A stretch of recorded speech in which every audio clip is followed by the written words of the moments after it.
Hello everyone. My name is Yirong Wang, and I'm the educational technologist in our Center for Teaching Excellence and Innovation here at YUNTFS. Tommy, can you hear me clearly? And can everyone hear me? Good. So it is my pleasure to thank you all for coming out to our second Settle Winter Webinet and to open it in a good way. The Webinette genre of teaching center programming is the one that we owe to our educational development and leadership colleague, Dr. Cosette Lemelin, who is the Assistant Director of the University of Alberta Center for Teaching and Learning. Dr. Lemelin created Wednesday Webinettes to address a need and balance within faculty members of time constraints and workflows, as well as diverse types of engagement. Because, as she often said, not everyone always want to go to a 90-minute workshop online and actively participate. Sometimes we only have 10 to 15 minutes to focus, to listen and learn. So here, we at Cello here at YUNTFS are humbled and honored to adopt and continue this type of teaching center offering of short pedagogical presentations, which is being recorded right now, followed by interactive discussion and Q&A, which will not be recorded. Before I pass it over to Tommy to share a land story and territorial acknowledge to open, I'd like to do a quick access check. This image on the slide is a single cell graphic that depicts an adult person shoveling snow off of the stairs leading up to what appears to be a school. A young student in the wheelchair asks that adult, "Could you please shovel the ramp?" And after the adult replies with, "All these other kids are waiting to use the stairs. When I get through shoveling them off, then I will clear the ramp for you." The student in the wheelchair responds, "But if you shovel the ramp, we can all get in." At CTEI, we understand access to be a shared responsibility between everyone in the spaces that we host and facilitate. We strive to create accessible spaces that reduce the need for you to disclose the disability or impairment for the purposes of engaging fully as your whole self.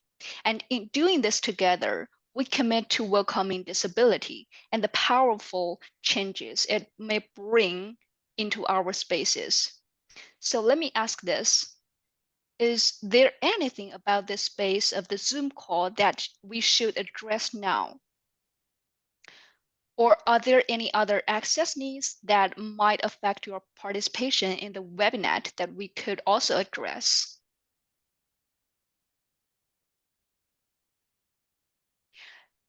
At any point, if you find that access could be improved for your engagement and learning together with us today, please private message either me or Natasha Hannon in the Zoom chat, and we will bring it to attention for actioning together.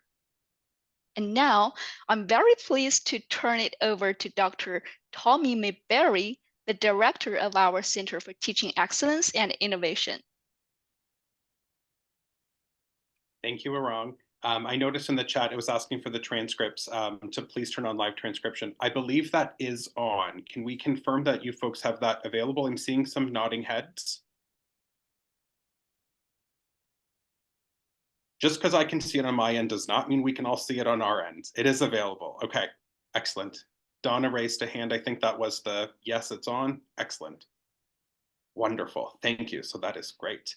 Arong is going to pop into the chat the PDF for those of you who joined after I popped it in. And so apologies in advance as folks keep trickling in if you keep seeing that PDF coming up as well. But as we said, access is the way that we engage together. So thank you for raising that as we start. I'd like to continue in this opening in a good way by sharing with you all a land story that I have been working on since I joined Yorkville University and Toronto Film School, and as I continue to learn, unlearn, and relearn about the lands we work on. Because at Yorkville University and Toronto Film School, We work across physical and online campuses that are built on and draw resources from treaty lands in this nation now called Canada, as well as from the traditional territories of diverse Indigenous peoples and nations.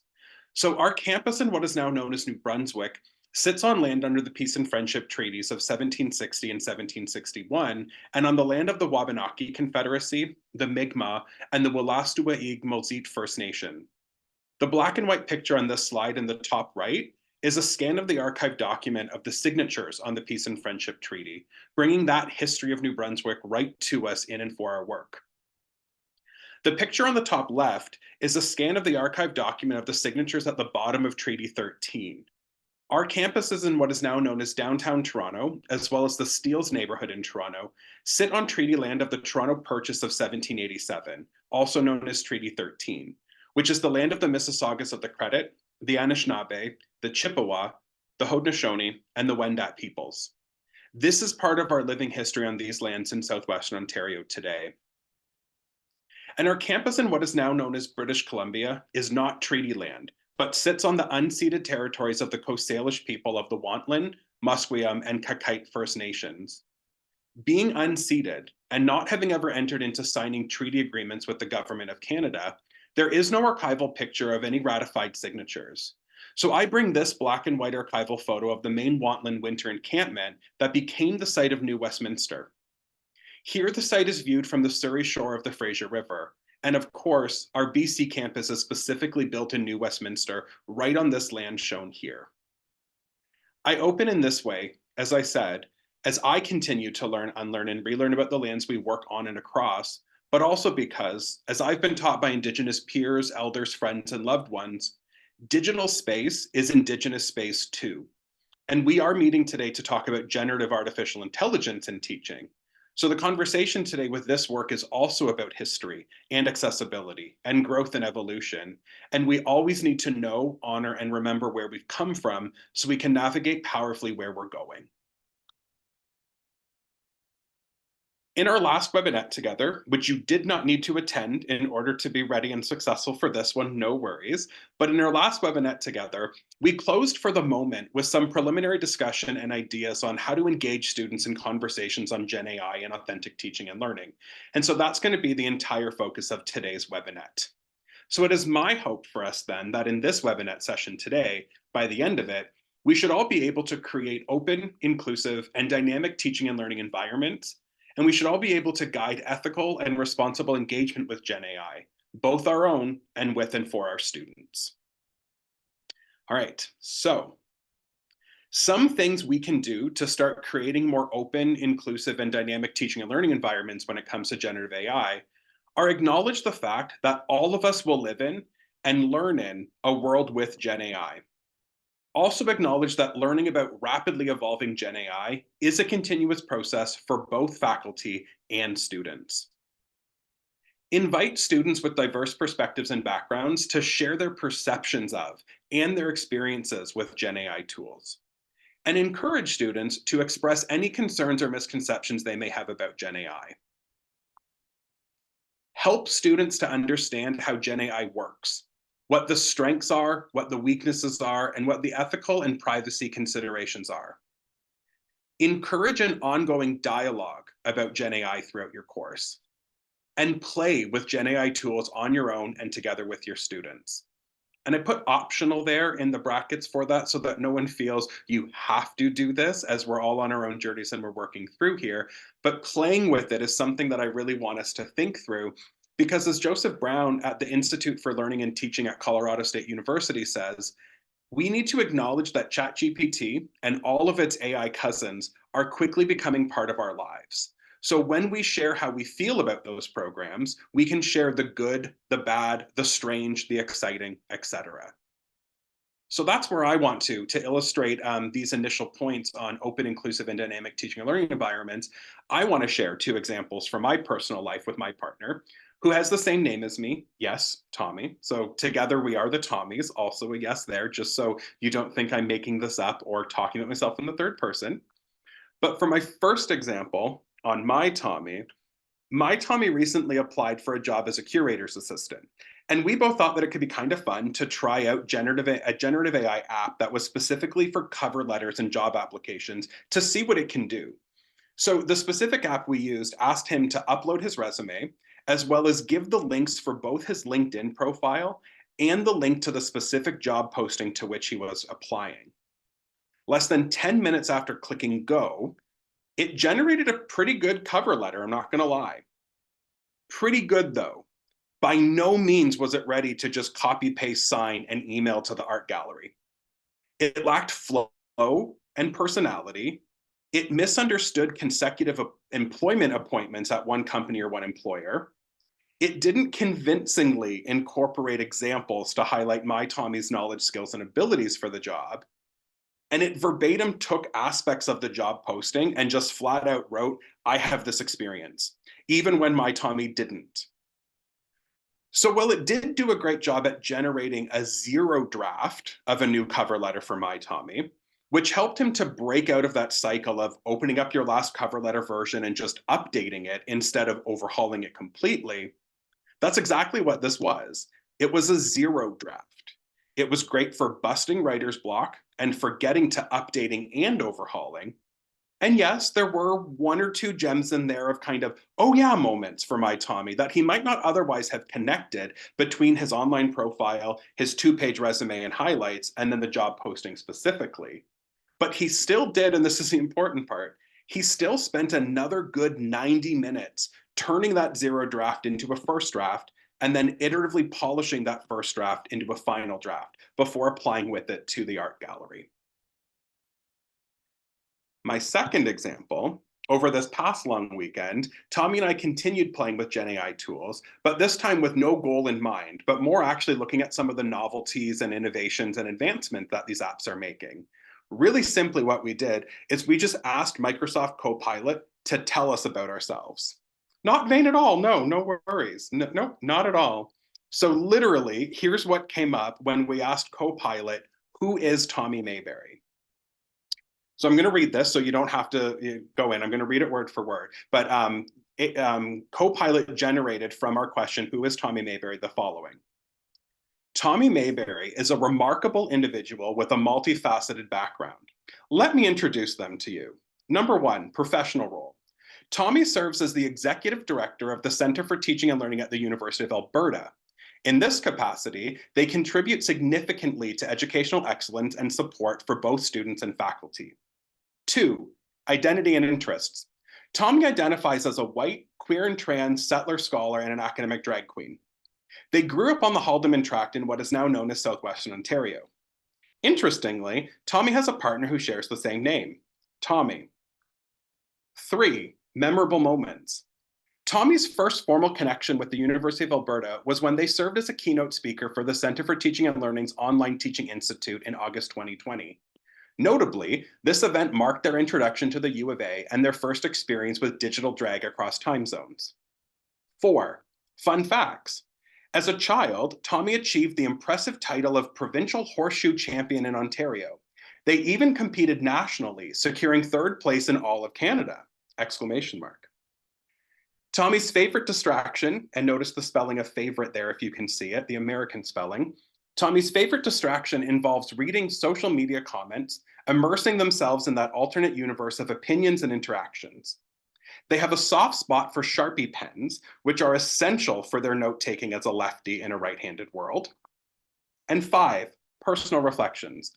If Tommy could invite anyone to dinner, alive or dead, real or fictional, it would be Uthune, a gender transgressive and avant-garde character from poet and painter William Blake's Mythopoeia. Their desire to learn and unlearn led them to complete the Indigenous Canada MOOC, and they aspire to continue their journey in Native Studies at the U of A. And if given the chance, Tommy would attend Alyssa Edwards' live performance titled Alyssa, Memoirs of a Traveling Queen. In summary, Tommy Mayberry is a dynamic individual whose passion for education, unique experiences, and love for drag interact in fascinating ways. Now, some of this may sound hallucinated, to use that too human word for what Gen AI does when it generates a sequence of words on its own to fill gaps rather than draw from a specific source it found. But all of this was true 3 years ago, In 2021, when I did an interview at the University of Alberta when first being hired there, that was published there. Clearly, much of this is no longer factually accurate since the source information Copilot is drawing from is no longer accurate. And even though other information is still true, yes, I really was an Ontario provincial horseshoe champion in my youth, and I did compete and place in the Canadian Nationals once. And yes, I do still love a good Sharpie pen.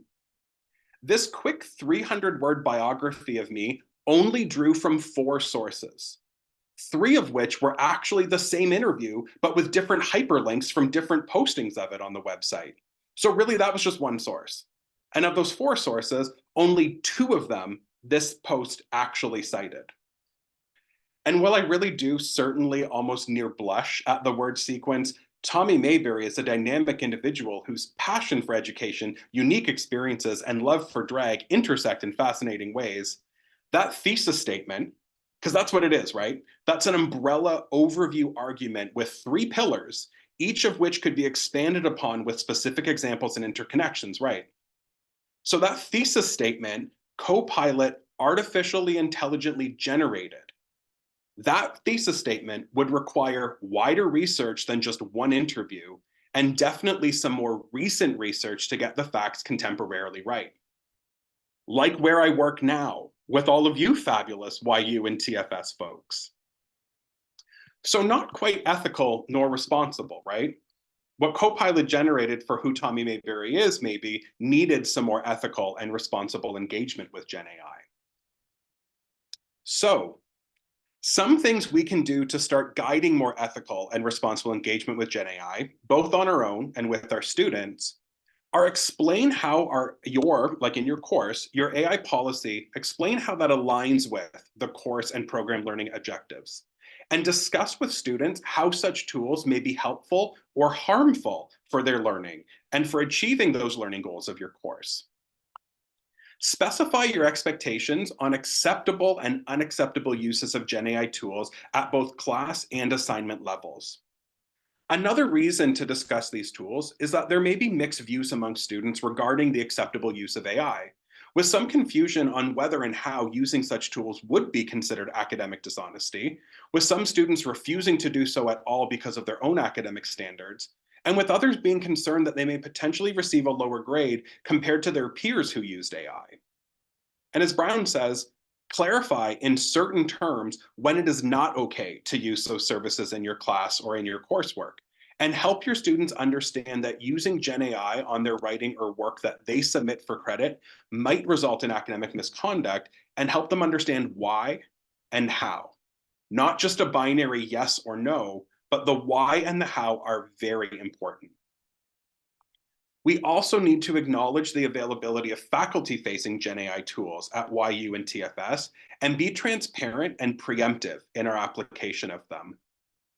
We also need to differentiate contract cheating sites from Gen AI tools and apps. So contract cheating sites are websites that have a business model that's based on asking students to commit academic misconduct. These sites buy and sell student work and answers to assessments. So artificial intelligence doesn't seek to maliciously create or intentionally share student work or university intellectual property because it has no intent. It can't seek to do anything with malice or without malice. So if it isn't seeking to do this because it can't, then it becomes the use of AI that determines whether or not an academic breach has occurred. So it's a student's responsibility to ensure that they engage with generative AI ethically and responsibly, and that they adhere to the assessment conditions you set for each assessment task. That's their job.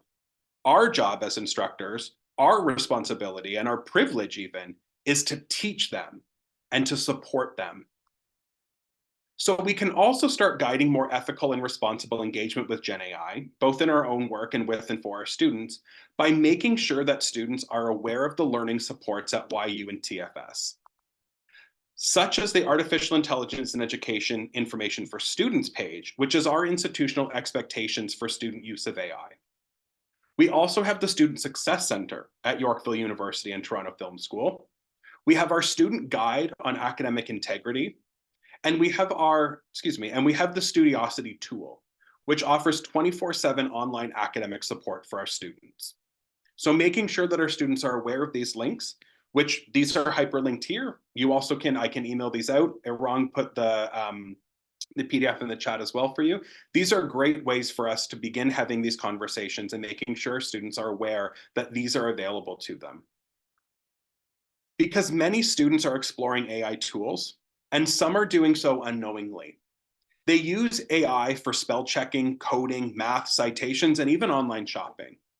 Some students have never heard of ChatGPT, while others are already creating their own AI applications or earning money through AI-driven content.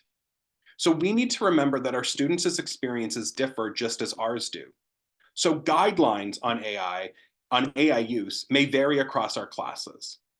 Take time to clarify with your students what the parameters of AI use are in your class and why.